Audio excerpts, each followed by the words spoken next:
On va s'intéresser à un service qui a été activé dans le cadre du plan blanc le soir du 14 juillet et qui est toujours en alerte. C'est la cellule d'écoute psychologique des victimes.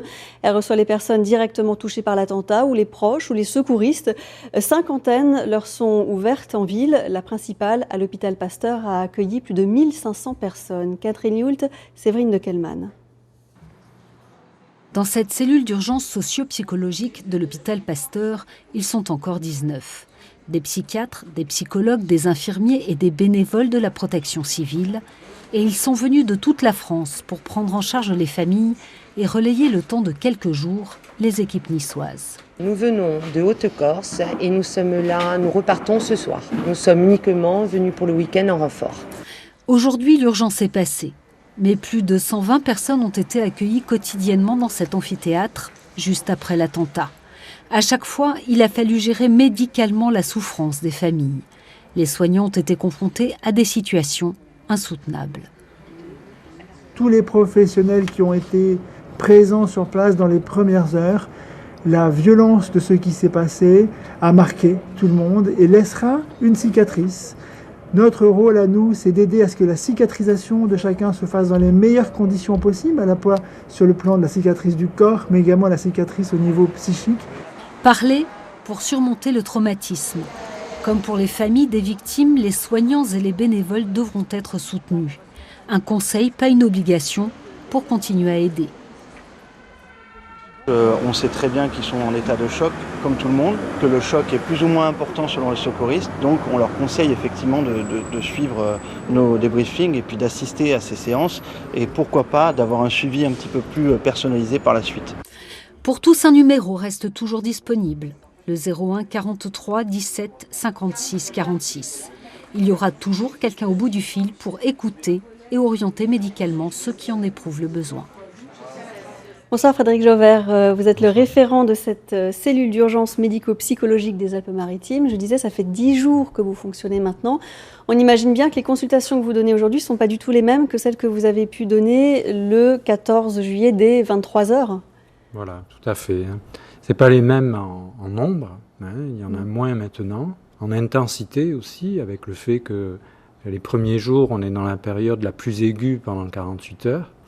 Et qui va se prolonger, on va dire, pendant 30 jours, dans quelque chose qu'on appelle post-immédiat.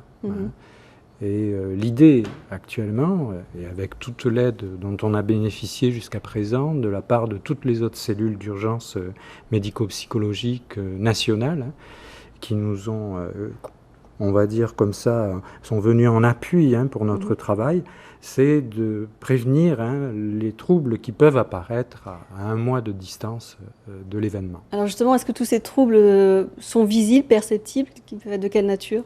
Alors, la clinique psychotraumatique est particulière dans le sens qu'elle peut tout regrouper, tous les symptômes psychologiques, mais le symptôme qui ressort le plus fréquemment, c'est ce stress, cette angoisse qui va être là, et qui va pouvoir se prolonger de façon chronique, avec des périodes de répétition de ce qui s'est passé, de reviviscence, mais toucher aussi des choses basiques, comme le sommeil, la possibilité de faire les choses, la disponibilité dans son travail, etc. Donc finalement, c'est quelque chose qui est assez vaste.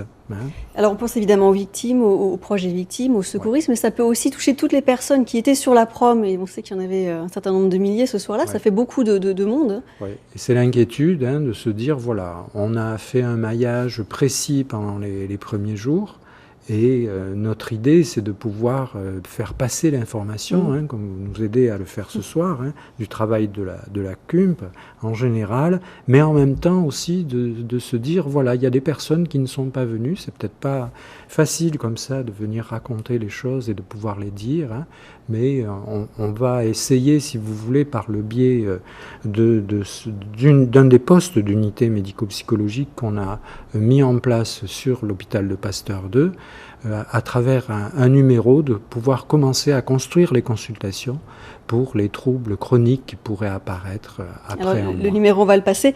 On a l'expérience du Bataclan, malheureusement. Vous pensez devoir rester mobilisé comme ça combien de temps? Voilà, pour l'instant, l'aide et l'apport, on va dire, de toutes les cellules nationales va durer, je pense, au moins jusqu'à la fin de la semaine. Et puis ensuite, on va se regrouper avec l'équipe niçoise.